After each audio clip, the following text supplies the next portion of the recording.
In 1972, one of the most important events ever took place in the chess world.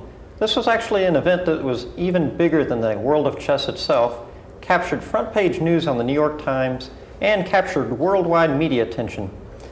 Today we're very fortunate to have with us to discuss the Fischer-Spassky chess match that took place in Reykjavik, Iceland, the heir apparent and the man who would eventually become world champion after Bobby Fischer retired from chess. My good friend Anatoly Karpov is here to discuss with us not only the games of this historic event, but the events surrounding the match, the results that it had on the chess world afterwards. Anatoly, welcome to the show. Hello. So in 1972, of course, the world attention was just close to this match, and that time I was already strong grandmaster. So I had some big victories like Moscow All-Star Tournament, like Hastings 71. And during this match, I was playing in Austria in Student Chess Olympiad, and we were watching closely what was happening.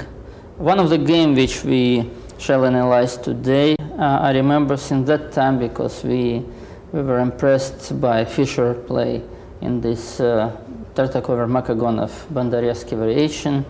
And I remember this like it has happened yesterday, how we analyzed, and so Fischer, in this match Fischer was really very strong, and so that time I was on Spassky's side, because even I could be one of his seconds. In 1972, Spassky invited me to help him in preparation, but only for last 20 days before the match. And I remember that for last 20 days, Spassky did nothing, absolutely nothing. I spent all 20 days in the training camp, and most of the time, it was near Moscow, most of the time Spassky spent in Moscow. And even when he was with us, he was reading, I think, Legend of Old Greece, and he was playing tennis, but in chess. He invited me just to play several training games, and we played only one. I played with white. It was Spanish. That time I was already a big specialist for both sides, white and black. And so I had completely winning position, but then I just missed a very simple trick. I lost the game, and then Spassky decided that he is well prepared for match with Fischer. But actually, to take a look at a couple of things before we go, the first game we're going to look at is Game 3, but before that, we have to realize that Fischer had never actually beaten Spassky in a tournament game. He'd lost to him in Santa Monica, a very nice game by Spassky. He lost to him in the Olympiad. In Zigin in 1970, yes, decisive game when Russian team should fight for the first place. And so even at this, but Fischer had such an incredible series of results. He destroyed Taimanov 6-0, he beat Larsen 6-0, he crushed Petrosian, 6.5, 2.5, on the way to the throne to play Spassky. And so feelings were mixed. A lot of people thought that Fischer would destroy Spassky. A lot of people thought Spassky was still stronger. No, Spassky was still strong that time. I cannot say stronger. But what happened because of his character, he overestimated himself. He underestimated Fischer. And mostly what Spassky did wrong, he didn't make serious preparation. Underestimated Fischer, overestimated himself, but the biggest mistake what Spassky made, he didn't prepare seriously to this match. But match started very strangely. Actually, what happened in Game 1 was Fischer playing black in a Queen's Gambit declined, equalized completely, overextended himself, grabbed the famous H2 pawn, if you remember, and then lost a game that he absolutely had no business losing. No, I think this was a psychological duel. Spassky wanted to show that he can make draw if he wants, and Fischer wanted to show that he can make complications over chessboard in any position. And so he sacrificed the piece. Of course, it was not necessary, and then he lost by himself. And so then the amazing thing is Fischer then had a disagreement with the organizers. He didn't show up for game 2. He was complaining about the television cameras. He wanted more money. And then there was like a break for a while. And the people on Spassky's side, I just read in an interview, the delegation was pressuring him to go ahead and claim a forfeit. And he was saying, no, I came to beat Fischer. You know, I'm here to play chess. And he stuck by his principles. And so that kind of set the stage for game 3. No, but actually game 2, Fischer missed game 2. Yes, he forfeited. So he was down 2 points. To a player that he'd never beaten and the reigning world champion. Yes. But what Spassky said, and I agree completely, that this was big psychological defeat for Spassky when he accepted this forfeit, and then he couldn't play. But to Fischer's credit, you know, with all his complaints and everything, he did bring a lot more money into chess. When Spassky played Petrosian in 1966, the prize was $6,000 in Moscow. They played to the winner and like $3,000 to the loser. And the Fischer-Spassky match, by comparison, you were telling me, was substantially larger. Yes, it was official price of $160,000 for both. And additionally, Fischer could get $90,000 from British millionaire. And so this was altogether $250,000. And that was absolutely unheard of prize fund in chess in 1972. Yes, and then I was continuing what Fischer did for chess players, and when I played with Korchnoi, so we increased prices, and then with Kasparov it was even higher. But the momentum of chess should be my match with Fischer in 1975 when Philippine offered $5 million prize fund, but Fischer retired that moment.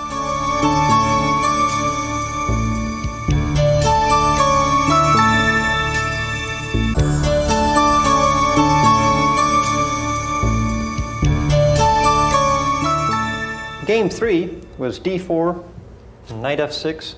Spassky played c4, e6. Spassky offered a Queen's Indian, but of course Fischer liked to play very sharply and played for the Benoni. d5, c takes d5, c takes d5. And then, g6, knight c3, d6, knight to d2. And now one idea with knight d2 is they want a very rapid knight c4 to put pressure on the pawn. So Fischer played knight b6. That way on knight c4, he can play knight b6. Yeah, that's right. And Spassky played e4, bishop g7, bishop e2, then castle also. White made the same. Rook e8.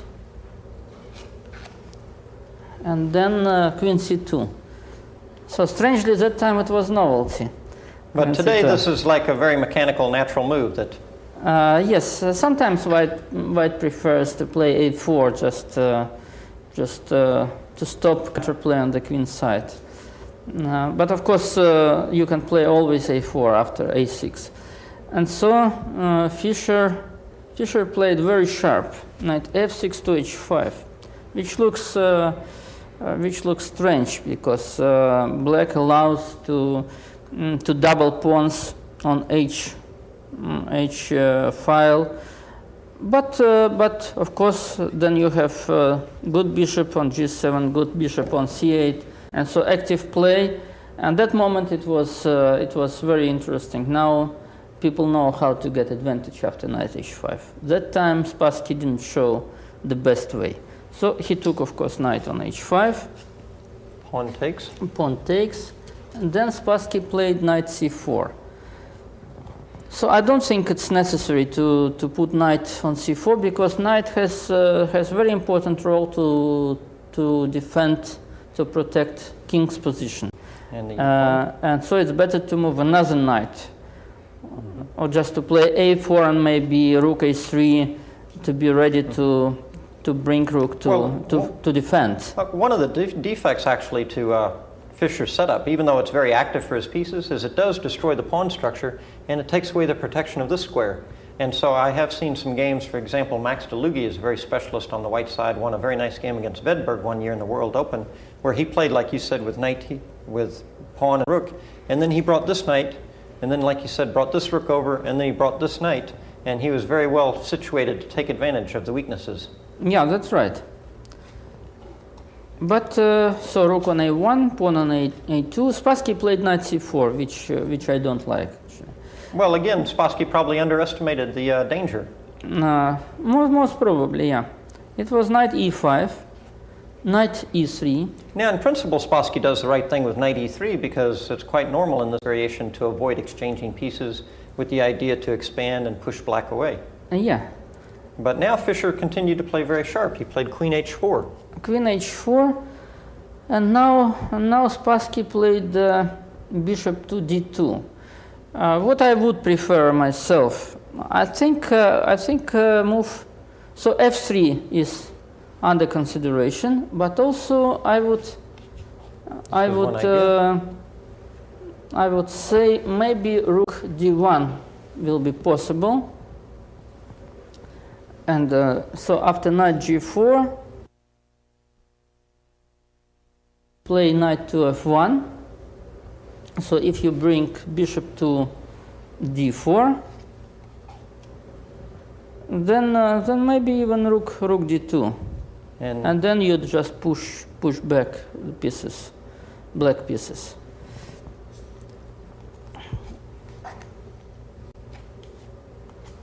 But Spassky took on g4.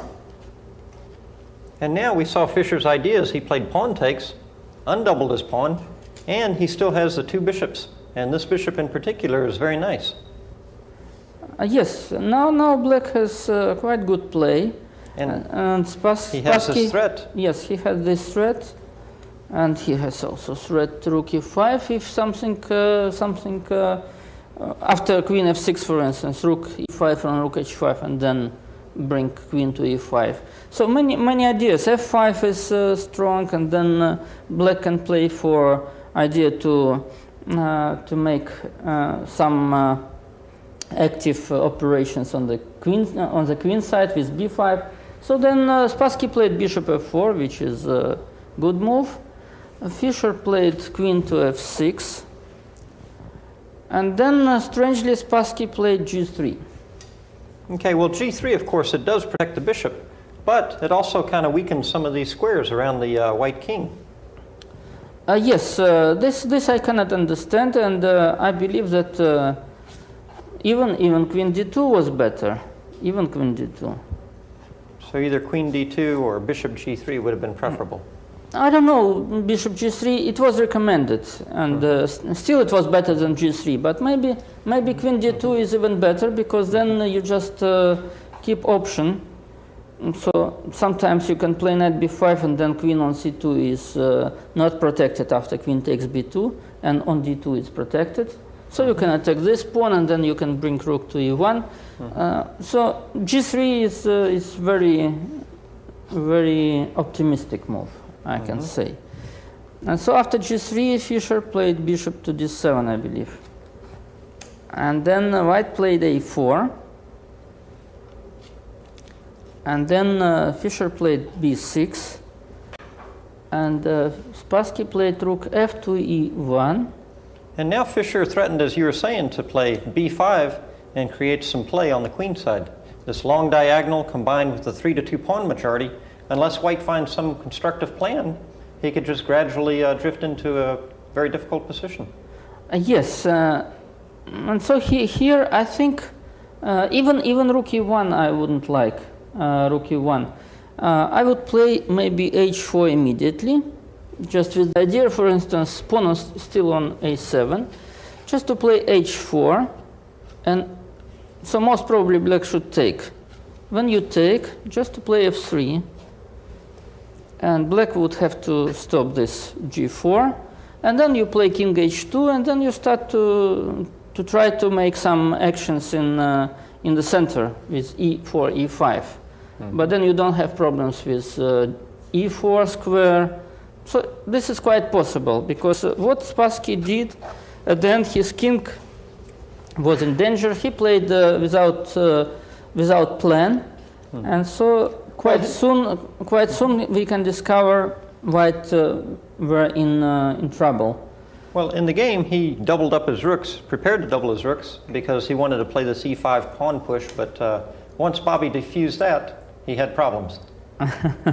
So b5 now, yes, and then here what he to played do? rook at a to e1, but one analyst pointed out that if pawn takes pawn, pawn takes, rook takes,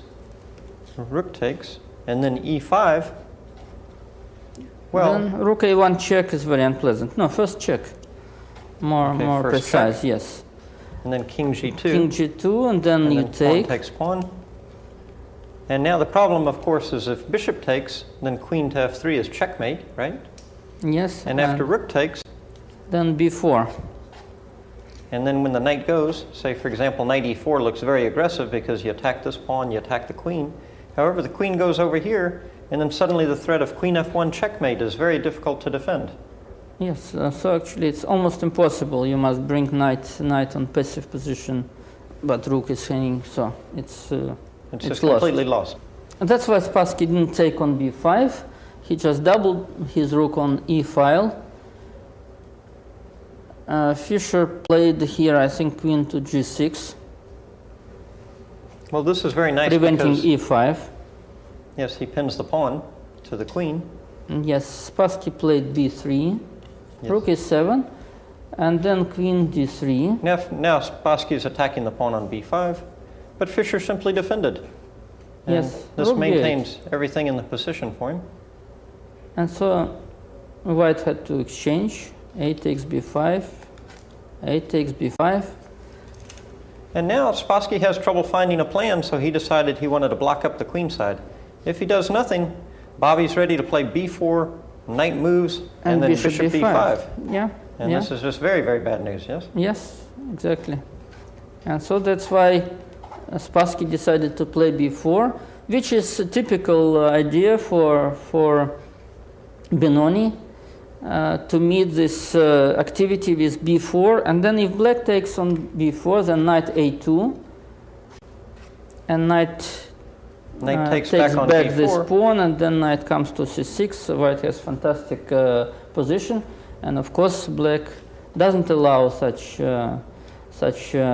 opportunity. Fischer played c4, most c4, probably queen d2. queen d2, and then Fischer played rook to e8. And now Fischer has the possibility to take here and take on e4. And it's really not easy to see what can be done about this.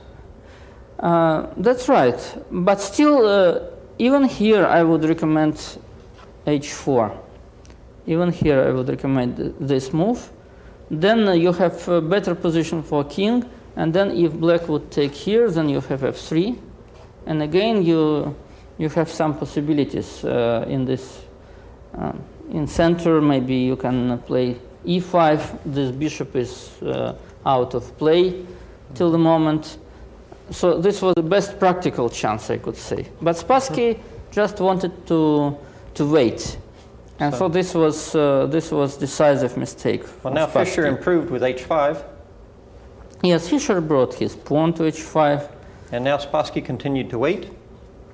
And of course, against a player like Fischer, this is very dangerous policy to just wait for him to come and get you, because he will come. Yes, yeah, that's right.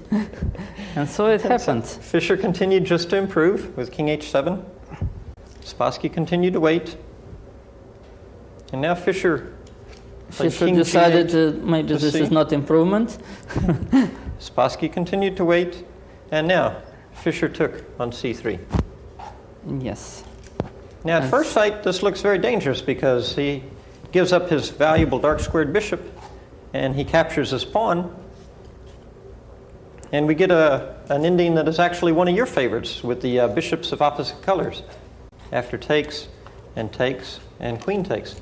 And this type of ending with these opposite colored bishops and rooks or opposite colored bishops and queens, this is an ending that you've become a great specialist and collected many points over the years.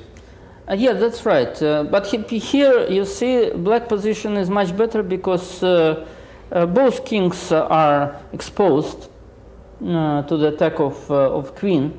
But white king has only one square on g2 after check on the first rank. And black has a lot of possibilities to improve position of king. And it's very difficult for white to make a straight attack. And all else considered, black starts out with an extra pawn in his pocket. Yes, that's right. And so they are threatening to take this pawn. But of course, if white would have pawn on h4, so this would be probably equal position. But pawn is still on h2, and then this is the main trouble for white. Well, to start with now, he played bishop h6 to threaten mate. But first off, if he takes here... Yeah, then queen takes on d5. And when he goes queen to f6... Then queen d1 check and bishop c6 mate. And this is exactly what you were talking about, how he only has one square, and it's a light square. Yeah, and then we have all tempos with checks. That's why Spassky had to play bishop h6 just to call back the queen to g7 mate, right? Yes. So Fischer played back. Yes, queen g6. And now Spassky played bishop to c1 with the idea to come to b2 and come to threaten this way. But queen goes to b1, I believe, yeah? Well, yes, and this pins the bishop. So now he played king f1. And now this gives Fischer time to get his bishop into the game. Bishop f5. So Spassky tries to get his king out so he has a little more room to maneuver. And now Fischer gave him queen e4 check, queen e3. Yeah. And now Bobby doesn't take the pawn on d5 because queen check and maybe some business. No, this is perpetual. Of course he gives check there. Queen c2. And then... And here Spassky made a terrible blunder. The best move was king e1, according to the analyst. And of course black has clear advantage. Extra pawn, maybe to push or to play bishop e4 or something. Yes. But in the game, he played queen to d2, and then he allowed queen b3. And so this is already a problem. Well, here again, his best move would be to play king e1, according to the analyst. But now he played queen to d4. Again, yes. Spassky is very optimistic. He wants to play bishop b2 and go after the black king. The analyst also pointed out, though, that if he plays bishop to b2 first, then mate in 3. Queen check. Or in 4. King yes. here, and check. Queen check, and here, bishop and bishop b3. here check. Yeah.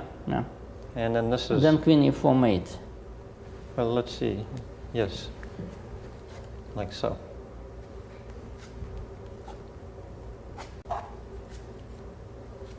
So in the game, Spassky played queen d4, and Fischer played bishop d3 check. And then king cannot go to d2 because this is mate. And if king e1? If king e1, then queen takes b4 check. Check, and this is just too many pawns. Very unpleasant, yes. Mm-hmm. And the other point was that if king e3, then he has a very nice move, queen d1, threatening the bishop. And if he goes bishop to here to threaten mate down there, then he can come... Queen f3 check, king d2, queen e2 check, and mate. Doesn't matter where king comes. Queen c2. Yes. So, nice achievement. Well, this was a nice sporting achievement. Theoretically, of course, the opening wasn't perfect on Fischer's part, but it was a new dynamic chess idea. But the singularly most important factor was this was the first time he'd ever beaten his rival, Boris Spassky, in a tournament game. And especially with